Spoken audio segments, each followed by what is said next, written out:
ಇಲ್ಲಿರೋ ಎಲ್ಲ ಗೃಹಸ್ಥರಿಗೆ ನಾನು ಹೇಳ್ತಾ ಇದ್ದೇನೆ, ನಮಗೆ ಸಂಬಂಧಪಟ್ಟ ವಿಷಯ ಅಲ್ಲ ಇದು.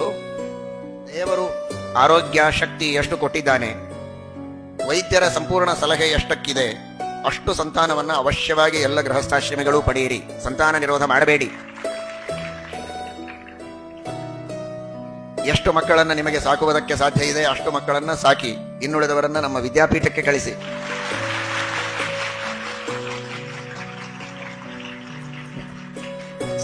ಚಪ್ಪಾಳೆಯಿಂದ ನನಗೆ ಸಂತೋಷ ಇಲ್ಲ, ಮಕ್ಕಳನ್ನ ಹಡೆದು ಕಳಿಸಿದಾಗ. ಹೆಣ್ಣು ಮಕ್ಕಳಾದರೆ ವಿದ್ಯಾಪೀಠದಲ್ಲಿರುವ ವಿದ್ಯಾರ್ಥಿಗಳಿಗೆ ಕೊಟ್ಟು ಮದುವೆ ಮಾಡಿ. ಒಬ್ಬ ನಿಮ್ಮ ಮನೆಯನ್ನು ನೋಡಿಕೊಳ್ಳುವುದಕ್ಕಿರಲಿ, ಮತ್ತೊಬ್ಬ ವಿದ್ಯಾಪೀಠಕ್ಕಿರಲಿ, ಮತ್ತೊಬ್ಬ ದೇಶದ ಸೇವೆಗೆ ಇರಲಿ. ದೊಡ್ಡ ರಾಜಕಾರಣಿಯಾಗಲಿ, ಅವನನ್ನ ಭ್ರಷ್ಟ ರಾಜಕಾರಣಿಯನ್ನಾಗಿ ಮಾಡಬೇಡಿ. ಅತ್ಯಂತ ಸಾಧು, ಮನೆಯಲ್ಲಿ ಎಲ್ಲಾ ನಿಷ್ಠೆಯಿಂದ ಧರ್ಮವನ್ನ ಆಚರಣೆ ಮಾಡಬೇಕು.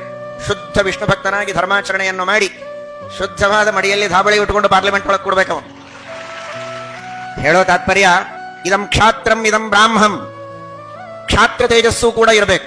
ತನ್ನ ಬ್ರಾಹ್ಮಣ ವೃತ್ತಿಯನ್ನ ಬಿಡದಂತೆ ಬ್ರಾಹ್ಮಣ್ಯವನ್ನು ಉಳಿಸಿಕೊಂಡು ದೇಶದ ರಕ್ಷಣೆಗಾಗಿ ಅತ್ಯಂತ ಧಾರ್ಮಿಕನಾಗಿ, ಕಾಸು ಅಪೇಕ್ಷೆ ಪಡದೆ ಪ್ರಾಮಾಣಿಕವಾಗಿ ದೇಶದ ಸೇವೆಯನ್ನು ಮಾಡುವಂತಹ, ದೇಶಕ್ಕೆ ನ್ಯಾಯ ಒದಗಿಸುವಂತಹ, ಸರಿಯಾದ ಶಾಸನವನ್ನು ಮಾಡುವಂತಹ ಶಾಸಕರು ನ್ಯಾಯಾಂಗದೊಳಗೆ, ಕಾರ್ಯಾಂಗದೊಳಗೆ, ಎಲ್ಲದರೊಳಗೂ ನಮ್ಮ ಸಜ್ಜನರು ಬರಬೇಕು. ಆ ದೃಷ್ಟಿಕೋನವನ್ನು ಇಟ್ಕೊಳ್ಳಿ.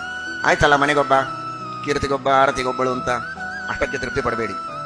ನಿಮ್ಮ ಕೀರ್ತಿ ಆಯಿತು, ದೇಶದ ಕೀರ್ತಿ ಬೆಳೆಯಬೇಕಲ್ಲ, ಶಾಸ್ತ್ರದ ಕೀರ್ತಿ ಬೆಳೆಯಬೇಕಲ್ಲ. ಕೀರ್ತಿಗೊಬ್ಬ ಸರಿ, ನಿಮ್ಮ ಕೀರ್ತಿಗೊಬ್ಬ, ಶಾಸ್ತ್ರದ ಕೀರ್ತಿಗೊಬ್ಬ, ದೇಶದ ಕೀರ್ತಿಗೊಬ್ಬ. ಇಂತಹ ಕೀರ್ತಿಗಳಿಗೆ ಅಲ್ಲಲ್ಲಿ ಹುಟ್ಟಿದವರಿಗೋಸ್ಕರ ಆರತಿಗೆ ಅನೇಕ ಜನರು ಇರಲಿ. ಇದನ್ನು ಶ್ರೀಮದ್ ಭಾಗವತದ ಸಂದೇಶ ಅಂತ ಭಾವಿಸಿ, ನನ್ನ ಮಾತಲ್ಲ.